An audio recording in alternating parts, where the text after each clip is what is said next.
Welcome to the Deep Dive.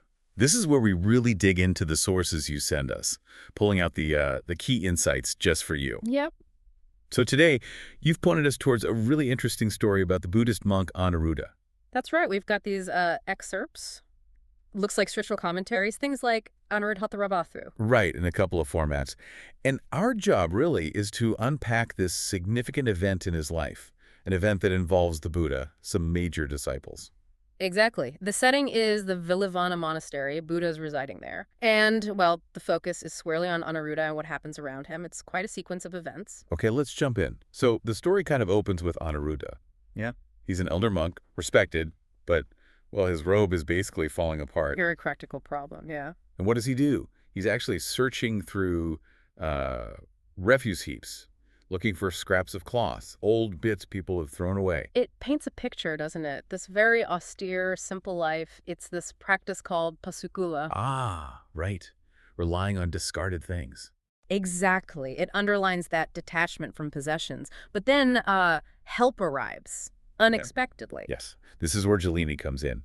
And, get this, she was Anuruddha's wife in a previous life. Wild, isn't it? Spanning lifetimes. And now, because of her good deeds, she's a celestial being up in the Tavatimsa heaven. And from up there, she sees Anuruddha, patiently searching through the rubbish. Must have moved her, seeing his dedication. It seems so. She wants to help. But here's the clever part. She doesn't just, materialize a perfect robe for him. No, she manifests these 3 divine cloths. Really fine material, apparently 12 cubits long, 4 wide, top quality stuff. Celestial grade, you could say. But she knows him, right? From that past life.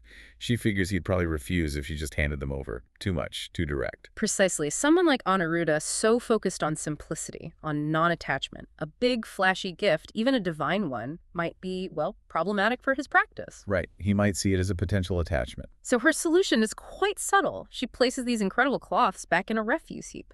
Hides them, almost. Yeah, just leaves the edges sticking out. So he'll find them, but think they're just, lucky finds. Excellent quality discarded rags. It's quite clever, respecting his practice while still providing help. It really is. And, well, it works perfectly. He's searching, spots the edges, thinks, oh, brilliant, some decent rags, pulls them out, and yeah. Wow. He takes them, still under the impression they're just unusually good finds from the heap. So this first part, it really sets up Anuruddha's character, doesn't it? His humility, his commitment. Absolutely. And it introduces this theme of, let's say, unseen help, divine assistance, but offered in a very mindful way. Okay, so now he has the material. The story shifts to the day he's actually going to make the new robe. And this isn't just Anuruddha quietly sewing in a corner. This becomes a major event. The Buddha himself shows up at the monastery. Not just the Buddha. He arrives with 500 monks, a huge assembly. Wow, 500. Plus, the sources mention 80 senior monks were also there. This is significant. It really elevates the whole thing. It's not just about one monk's robe anymore. It's a community event. And we get these amazing details about who did what, the top disciples pitching in. Yeah, it says Mahakassapa was helping at the base of the robe. Sariputta in the middle. And Ananda working on the edge, all helping with the sewing. And not just them. The whole community. All those monks, they were twisting thread, contributing. It's a beautiful image of communal effort, isn't it? And then the Buddha himself, he threads the needle. Just that simple act, but so powerful. Very symbolic. And Mahamoggalana, the one known for his special abilities. Right, psychic powers and so on. He was there too, basically providing anything needed for the task, like logistical support, but maybe on a more impressive scale. Okay, so the robe making is underway, big community effort. Yeah. But the interventions aren't over. Not at all. Jalini's still involved. She goes into the local village this time. Yeah, and sort of inspires the lay followers, the villagers, encourages them to bring offerings, food, porridge, things like that. For the monks. For the Buddha and this huge assembly of monks who are all there for Anuruddha's robe-making ceremony. Ah, connecting the lay community too, showing their support. Exactly. And the response is massive. So much food comes in. Mahamoggalana apparently brings this enormous rose apple too. Like magically procured, or just a really big apple. The text implies his usual flair might have been involved. But the point is abundance. So much abundance, in fact, that those 500 monks couldn't eat it all. Nope. Huge piles of leftover porridge, snacks, rice.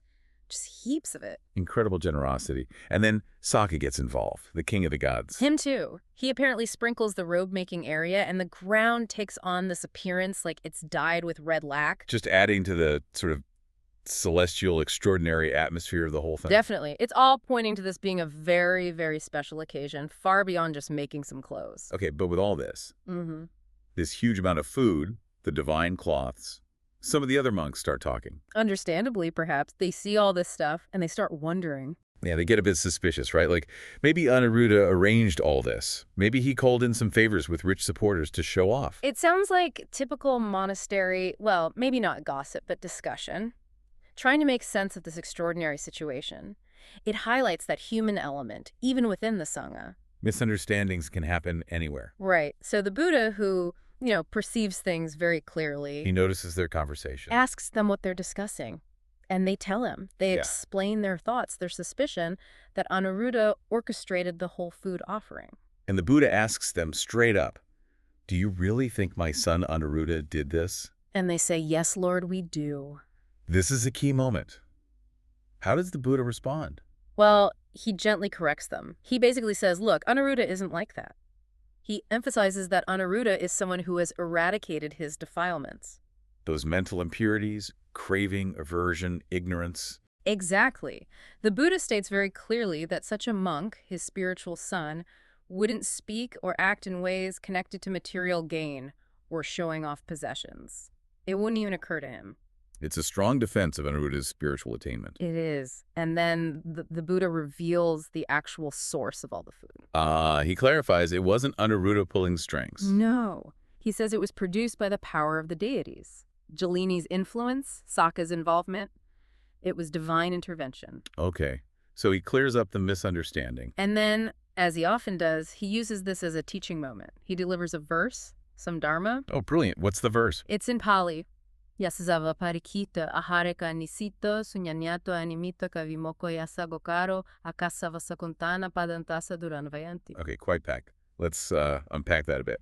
Yasazabahinta. That refers to someone whose asavas, the defilements or outflows, are completely destroyed, gone. Like those four main ones. Sensual craving, craving for existence, wrong views, ignorance. Those are the ones, yes. Totally eradicated. Okay, then ahare kananisito. Something about food. Not dependent on food, but specifically not dependent through craving or wrong views about it. It's about freedom from attachment, even to basic needs, when that attachment is driven by defilement. So not needing food in a clinging, craving way. Right. And then the next part, Sunyanato animitoka vimoko yasagokaro, points to their state of mind dwelling in liberation that is empty, signless. These are deep concepts about the nature of enlightenment. Okay, so it describes the inner state of someone truly liberated. And the last part, akasava sakuntana padantasa duranvayanti. Birds. Exactly. Akasava sakuntana means like birds in the sky.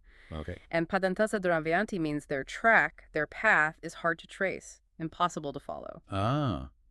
So just like you can't see the footprints or the path of a bird once it has flown through the sky? It's impossible to determine the destination or the specific path of such an enlightened monk after they pass away. You can't say, oh, they went to this realm or that realm in the usual sense of rebirth. Because they're free from that cycle entirely. Their state transcends those categories. Precisely. Their liberation is so complete, their track is untraceable, like a bird's path in the empty sky.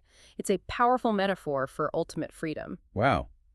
That really puts the monk's earlier suspicion about material gain into perspective. It certainly does. It shifts the focus entirely onto the nature of true liberation and non-attachment. And what was the effect of this teaching on the monks who heard it? Well, the sources say it was profound. At the end of the discourse, many attained stages of enlightenment, stream entry, and perhaps higher stages too. So the Buddha used this whole sequence, the robe, the food, the misunderstanding, to deliver a really impactful teaching. He did. It addressed the immediate situation, but also conveyed these deep truths about the path and the goal. Okay, so wrapping up this deep dive, we started with Anuruddha needing a robe, just doing his simple practice of looking for rags. Then this amazing sort of hidden divine help from Jalini. Followed by this huge communal robe-making ceremony with the Buddha and everyone involved. A real celebration. Then the misunderstanding among some monks about all the food offerings. Which led to the Buddha's clarification. There was the deities and then that profound teaching. using the verse about the bird's path. Yeah, highlighting non-attachment and the untraceable nature of enlightened being. What really strikes me is how the story weaves together the mundane needing clothes with the absolutely extraordinary Yeah. divine beings, the Buddha's presence. It shows that spiritual life isn't separate from everyday reality. The path unfolds right here, even in seemingly ordinary events. And sometimes, maybe there's more going on than meets the eye. And that core teaching about non-attachment.